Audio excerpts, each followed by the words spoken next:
Hi all, welcome to electrical Eduzone.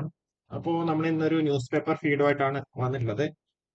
അപ്പോൾ നമ്മളെ latest report അനുസരിച്ചിട്ട് KSEB ഇലക്ട്രിസിറ്റി വർക്കർ പരീക്ഷാ നടപടിയെ വേഗത്തിലാക്കാൻ വേണ്ടി PSC തീരുമാനിച്ചു എന്നുള്ള രീതിയിലുള്ള ഒരു റിപ്പോർട്ടാണ് വരുന്നത്. ഇത് നമുക്ക് PSCയുടെ സൈഡിൽ നിന്നുള്ള റിപ്പോർട്ടല്ല, അല്ലാതെയുള്ള റിപ്പോർട്ടാണ്. പക്ഷെ ഇതെന്താ ഒരു 99% ഇതൊരു ജെന്യൂൻ ആയിട്ടുള്ള റിപ്പോർട്ട് തന്നെയാണ്. നമ്മൾക്കെല്ലാം അറിയുന്ന പോലെ തന്നെ എന്താണ് ഈ റിപ്പോർട്ടിൽ പറഞ്ഞിട്ടുള്ളതിന്റെ കാര്യം നമുക്കവിടെ നോക്കാം. അതുകൂടാണ്ട് ഉയർന്ന യോഗ്യതക്കാർ വഴിമുടക്കുമോ എന്ന ഐടിക്കാർക്ക് ആശങ്ക എന്നുള്ള രീതിയിലാണ് റിപ്പോർട്ട് വന്നിട്ടുള്ളത്. നമ്മൾക്കറിയുന്നത് പോലെ KSEBയിൽ ജീവനക്കാരുടെ കുറവ് എന്തിയാ ഭയങ്കരം കൂടുതലാണ്. അതുകൊണ്ട് തന്നെ KSEBയിൽ ഇലക്ട്രിസിറ്റി വർക്കർ അല്ലെങ്കിൽ മസ്ദൂർ റാങ്ക് പട്ടിക തയ്യാറാക്കുന്നത് വേഗത്തിലാക്കണമെന്ന് PSCയോട് KSEB ആവശ്യപ്പെട്ടു. നമ്മൾ മുന്നേ ഒരു കാര്യം പറഞ്ഞിട്ടുണ്ടായിരുന്നു അല്ലേ, അതായത് PSCക്ക് അങ്ങനെ കറക്റ്റ് ആയിട്ടൊരു SOP കാര്യങ്ങളൊന്നുമില്ല. അതായത് നമ്മൾ കാറ്റഗറി നമ്പർ വെച്ചിട്ട് തന്നെ നമ്മൾ അവിടെ റിക്രൂട്ട്മെന്റ് നടത്തണമെന്നോ അല്ലെങ്കിൽ ആ ഒരു രീതിയിൽ അങ്ങനെ ഒരു റൂളോ കാര്യങ്ങളൊന്നുമില്ല. ഓക്കെ. പിന്നെ ഒരു കാര്യം എന്താണെന്ന് വെച്ച് കഴിഞ്ഞാൽ നമുക്ക് ഏത് ഡിപ്പാർട്ട്മെന്റ് ആണോ ഏത് ഡിപ്പാർട്ട്മെന്റിലേക്കാണോ റിക്രൂട്ട്മെന്റ് നടത്തുന്നത് ആ ഒരു ഡിപ്പാർട്ട്മെന്റ് വേണമെന്നുണ്ടെങ്കിൽ എന്താ PSCയോട് ആവശ്യപ്പെടാം. ഓക്കെ. കാരണം എന്താ വെച്ചാൽ പെട്ടെന്ന് തന്നെ റിക്രൂട്ട്മെന്റ് നടത്തിയിട്ട് റാങ്ക് പട്ടിക തയ്യാറാക്കണം. നമുക്ക് അവിടെ വേക്കൻസി നല്ല രീതിയിൽ ഉണ്ട്. അപ്പൊ ആ ഒരു രീതിയിൽ എന്ത് ചെയ്യാം, PSCയോട് ആവശ്യപ്പെടാം. അപ്പൊ നമ്മൾ മുന്നേ ആ ഒരു എപ്പോഴായിരിക്കും എക്സാം എന്നുള്ള രീതിയിൽ നമ്മളൊരു വീഡിയോ ചെയ്തിട്ടുണ്ട്. അപ്പൊ തന്നെ നമ്മൾ ഈ ഒരു കാര്യം പറഞ്ഞിട്ടുള്ളത് PSCക്ക് അങ്ങനെ പ്രത്യേകിച്ച് പ്രോട്ടോകോളോ കാര്യങ്ങളോ ഒന്നുമില്ല. ഇന്ന കാറ്റഗറി നമ്പർ വെച്ചിട്ട് തന്നെ എക്സാം നടത്തണം, അല്ലെങ്കിൽ ഇന്നത് നടത്തിയതിനു ശേഷം മാത്രം ഇന്നത് നടത്തിക്കൂടും, അങ്ങനെ ഒരു സംഭവം PSCക്ക് ഇല്ല. അപ്പം അന്നേരം തന്നെ നമ്മൾ പറഞ്ഞിട്ടുണ്ടായിരുന്നു KSEB ആവശ്യപ്പെട്ട് കഴിഞ്ഞാൽ എക്സാം വേഗത്തിൽ നടത്താം എന്നുള്ള രീതിയിൽ.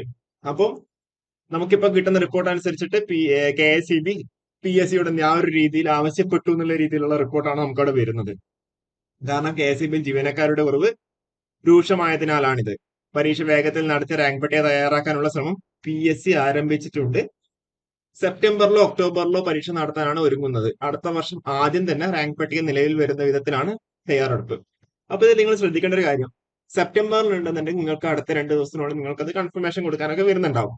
ഇൻ കേസ് സെപ്റ്റംബറിൽ ഇല്ലാന്നുണ്ടെങ്കിൽ ഒക്ടോബറിൽ തന്നെ ഉണ്ടാവാനുള്ള സാധ്യത 95% അബവ് ആണ്. ഓക്കെ. അപ്പൊ നിങ്ങൾ എന്താ പഠിച്ചു തുടങ്ങിയിട്ടില്ല എന്നുണ്ടെങ്കിൽ നിങ്ങൾ ഇന്ന് തൊട്ട് തന്നെ നിങ്ങൾ പഠിക്കുക. കാരണം എന്ന് വെച്ച് കഴിഞ്ഞാൽ നമ്മളിത് റിപ്പീറ്റ് ആയിട്ട് നമ്മൾ പറയുന്നത് എന്താണെന്ന് വെച്ച് കഴിഞ്ഞാൽ നിങ്ങൾക്ക് കിട്ടിയ ഒരു ഗോൾഡൻ ഓപ്പർച്യൂണിറ്റി ആണ്. ഓക്കെ, ഒരു KSEBയിൽ വർക്കറായിട്ട് കയറുക എന്ന് പറയുന്നത് ഇങ്ങനെ IT കാരെ സംബന്ധിച്ച്. കാരണം എന്താണെന്ന് വെച്ച് കഴിഞ്ഞാൽ നിങ്ങൾക്ക് KSEBയിൽ വർക്കറായിട്ട് കയറി കഴിഞ്ഞാൽ നിങ്ങൾക്ക് അവിടെ ലൈൻമാൻ ഒക്കെ ആയിട്ട് നിങ്ങൾക്ക് അവിടെ പ്രൊമോഷൻ ആയി പോവാം. അതുകൂടാണ്ട് KSEB പോലുള്ള ഡിപ്പാർട്ട്മെന്റിലാണ് നിങ്ങൾ വർക്കിന് കയറുന്നത്. പിന്നെ ഒരു കാര്യം, നിങ്ങൾക്ക് ഇനി പഠിക്കാൻ അധികം സമയം ഉണ്ടാവില്ല. അപ്പൊ നിങ്ങൾ ഇന്ന് തൊട്ട് തന്നെ എന്ത് ചെയ്യുക, നിങ്ങൾ പഠിച്ചു തുടങ്ങുക. നിങ്ങളൊരു ടെൻഷൻ ആക്കുന്നതല്ല. നിങ്ങൾക്ക് അവിടെ കോമ്പറ്റീഷൻ ലെവലൊക്കെ നിങ്ങൾക്ക് ഓരോ ജില്ലയിലും എത്രയാണ് കോമ്പറ്റീഷൻ എന്നുള്ള കാര്യങ്ങളൊക്കെ നമ്മൾ വീഡിയോ ചെയ്തിട്ടുണ്ട്. ഓക്കെ. അപ്പം നിങ്ങളുടെ ജില്ലയിൽ എങ്ങനെയാണ് കോമ്പറ്റീഷൻ, അപ്പൊ നിങ്ങൾ എന്ത് നല്ല രീതിയിൽ നിങ്ങൾ പഠിക്കുക. കാരണം വെച്ചാൽ വേക്കൻസീസ് നല്ല രീതിയിലുണ്ട്. 15-1, 30-1 എന്നുള്ള രീതിയിലൊക്കെയാണ് അവിടെ അപ്പോയിന്റ്മെന്റ് വരുന്നത്. നമ്മളവിടെ സീപ്പർ കോമ്പറ്റീഷൻ ഒക്കെ നമ്മൾ ചെയ്തിട്ടുണ്ട്. അപ്പം നിങ്ങൾ എന്ത് ഇനി തൊട്ടെങ്കിലും നിങ്ങൾ കൃത്യമായിട്ട് പഠിക്കുക. ഒരു 100 ദിവസം മാത്രമേ ഉള്ളൂ, അല്ലെങ്കിൽ ഒരു 120 ദിവസം മാത്രമേ നിങ്ങളുടെ കയ്യിലുള്ളൂ എന്നുള്ള രീതിയിൽ നിങ്ങൾ പഠിച്ചു തുടങ്ങാം. അതിന്റെ ഡീറ്റെയിൽഡ് സ്റ്റഡി പ്ലാനും കാര്യങ്ങളൊക്കെ നമ്മളിവിടെ ചെയ്തിട്ടുണ്ട് അല്ലെ. അപ്പം നിങ്ങളെ മുമ്പിൽ ആകെ കുറച്ച് ദിവസങ്ങൾ മാത്രമേ ഉള്ളൂ. അപ്പൊ KSEB അത്രയും പെട്ടെന്ന് തന്നെ എന്ത് ചെയ്യാം, റാങ്ക് ലിസ്റ്റ് തയ്യാറാക്കണം എന്ന രീതിയിൽ PSCയോട് പറഞ്ഞു. PSC സ്വാഭാവികമായിട്ട് എന്ത് ചെയ്യാം, ഒക്ടോബറിൽ തന്നെ മാക്സിമം എന്ത് ചെയ്യാം എക്സാം കണ്ടക്ട് ചെയ്യുന്നുണ്ടാവും. അപ്പൊ അങ്ങനെയാകുമ്പോൾ അടുത്ത വർഷം നെക്സ്റ്റ് നെക്സ്റ്റ് ഇയർ എന്ത് ഏറ്റവും തന്നെ റാങ്ക് ലിസ്റ്റ് വരുന്നുണ്ടാവും. ഉടനെ തന്നെ അപ്പോയിന്റ്മെന്റ് പോകും. കാരണം വെച്ചാൽ അവിടെ വേക്കൻസി നല്ല രീതിയിലുണ്ട്. അപ്പം അടുത്തൊരു വർഷം പുതിയൊരു വർഷത്തിൽ നിങ്ങൾക്ക് പുതിയൊരു കരിയർ അല്ലെ, ഗവൺമെന്റ് സർവീസിൽ കയറാൻ താല്പര്യമുള്ളവർക്ക് എന്ത് ചെയ്യാം, ഇന്ന് തൊട്ട് നിങ്ങൾ പഠിച്ചു തുടങ്ങാം. അല്ലാതെ എക്സാം ഡേറ്റ് വരട്ടെ എന്ന് വിചാരിച്ചുകൊണ്ട് നിന്ന് കഴിഞ്ഞാൽ നിങ്ങൾ അവിടെ നീണ്ടു നീണ്ടു പോകുന്നേ ഉണ്ടാവുള്ളൂ. ഐ മീൻ നിങ്ങൾ പഠിക്കാണ്ട് ഡിലേ ആയി പോകുന്നേ ഉണ്ടാവുള്ളൂ. അപ്പം ഇനിയുള്ള 100 ദിവസം നിങ്ങൾ എന്താ കൃത്യമായിട്ട് നിങ്ങൾ പഠിക്കുക. പിന്നെ ഇതിൽ പറഞ്ഞ വേറൊരു കാര്യം, അപേക്ഷകരിൽ ഉയർന്ന യോഗ്യതയുള്ളവരും ഉണ്ട്.